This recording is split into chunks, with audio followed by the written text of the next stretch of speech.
December. It's the worst month out of all of them, and I'll tell you why. When I was a kid, I was up in my room playing my video games. There was a huge snowstorm going on outside, and I'll admit that part was cozy.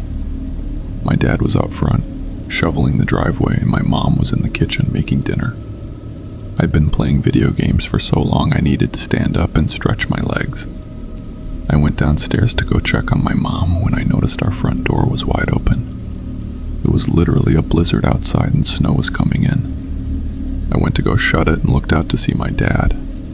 I saw his footprints trailing to the back of the house. Maybe he opened it and forgot to shut it. I was about to shut the door when I saw something. In the middle of our front yard was this large red spot. I squinted, and it looked like a puddle of blood.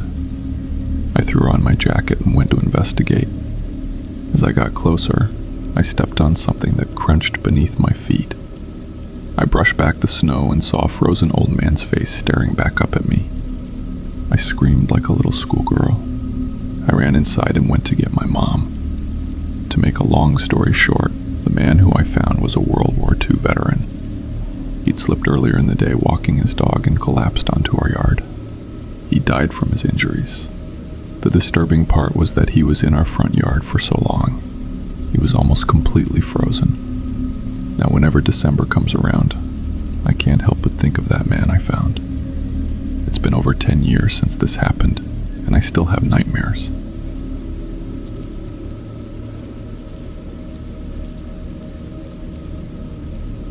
I was always the problem child in the family. I was the youngest and easily the most rebellious. Around Christmas time, my whole family was going to go out to the mall, but I had to stay home because I cursed out my dad. I was 13 at the time. They thought it was a punishment for me, but I really didn't care. They all left, and I was home alone at the house. We had a dog, Scooter at the time. He was a Great Dane. He kept me company while they were gone. I was upstairs in the computer room playing RuneScape. Out of nowhere, Scooter starts barking like crazy. I hear the front door open downstairs and I figured it was my family coming home. I called down to them but got no response. The whole time Scooter is still barking. Nervous at this point, I tiptoe down the stairs to further investigate. I get to the bottom steps and notice that my front door is wide open. Scooter is still barking, but from the kitchen. I walk slowly and peek my head around the hallway corner. In my kitchen were two men going through my refrigerator, and these weren't like well-dressed men. Their clothes were tattered, and they both had these worn-out beanies on. One of them turned around and saw me looking. His eyes were very weird, like they were looking in opposite directions, almost like they were crossed.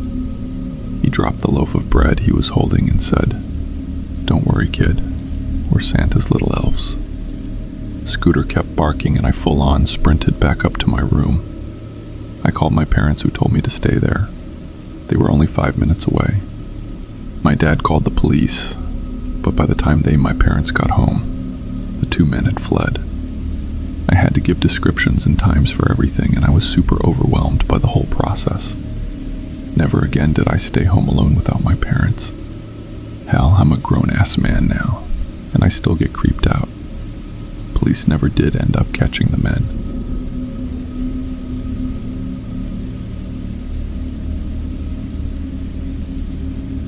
I'm staying anonymous for this story because I know everyone will judge me.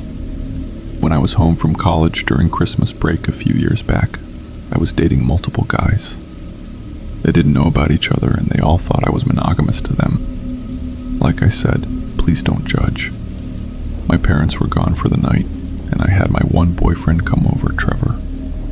We didn't do anything crazy, just made out and watched a movie in my living room. After Trevor left, my other boyfriend, Justin, texted me and said he was coming over. I kinda liked Justin more and decided to throw on something sexy for him. And I should state that it was snowing outside. Anyway, as I'm getting ready for Justin to come over, my phone starts ringing. I figured it's him saying he's here, but it wasn't. It was a number with all zeros in it. I picked it up. There was someone breathing really heavy. Then they spoke and said, I've been a naughty girl this year, and Santa doesn't like that. I asked who this was, but they hung up. I was a little nervous because I was thinking someone knew about me having multiple boyfriends. About 15 minutes later, Justin arrived. I let him in. The first thing he said to me was, "Who was that man standing outside your house?" He said when he pulled up, there was an older man standing by one of the front windows and looking in. I was really freaked out at this point and made Justin walk around the hole outside of my house. He didn't find anyone. I was so freaked out that I wasn't in the mood to hook up or anything. Justin got pissed at me because I wasn't giving it up and he ended up leaving. My parents came home really late.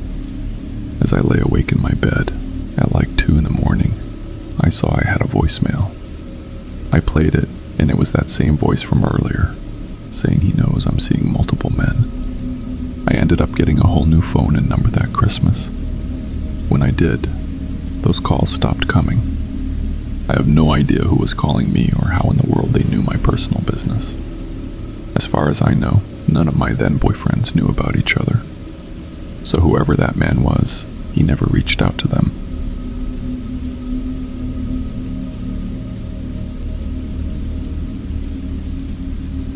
Okay, so this will make me sound crazy, but I swear this is 100% true. This story happened around mid-December of 2020. I live alone out in a heavily wooded area in Wisconsin. I have what some people call a cabin home, and I love it. Well, since I live in the woods, I'm used to seeing all sorts of animals and creatures. One evening, I couldn't sleep. I tried playing scary YouTube stories to help, but it didn't. I decided to go downstairs to my kitchen and make a bowl of some ramen noodles. I wolfed it down and went to the sink to clean my dish. I should note that my kitchen sink window faces my backyard where my car is parked. I'm just mindlessly scrubbing the dish and looking out the window when I see a coyote right next to my car. It was locking eyes with me, and it was as still as a statue. At this point, I wasn't scared, as I'm used to seeing wolves and bears all the time. The next thing I know, the coyote stands up on 2 legs and walks away just like a human would. I seriously could not believe my eyes. I quickly ran to my room and grabbed my phone to record it, but when I got back to the window, it was gone. I went outside and studied the footprints in the snow. The prints were nearly the size of mine and looked human. I took pictures and still have them saved. I looked out to where the prints trailed off. They disappeared into the woods behind my house. But I seriously was too afraid to go in there and follow it. All my friends tell me what I saw was a baby cub, but that just isn't true. I know what bears look like, and I know what coyotes look like. I seriously, for the life of me, cannot explain how the coyote did what it did. I've since set up cameras all around my place in hopes to catch it on camera, but so far no luck. Everyone thinks I'm crazy, but I saw what I saw. To me, it's only more proof that skinwalkers exist. If I ever catch it again on camera, I'll be sure to send you over photos.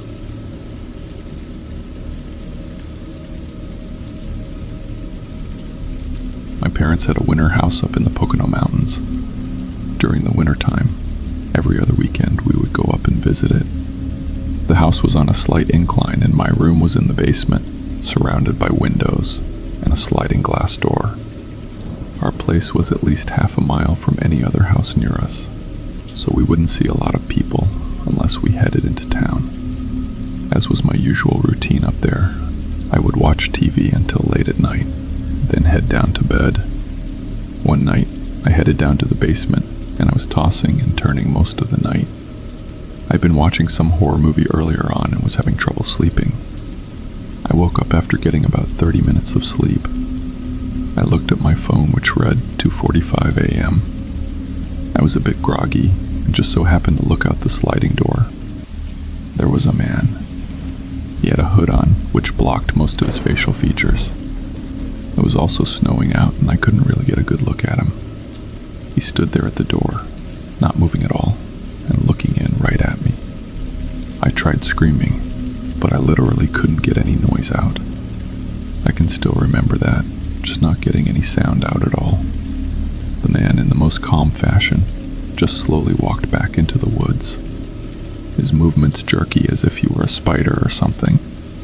I try to convince myself that I must have been dreaming the part about the hooded man. Trust me when I say I didn't get any sleep that night and refused to sleep in the basement anymore.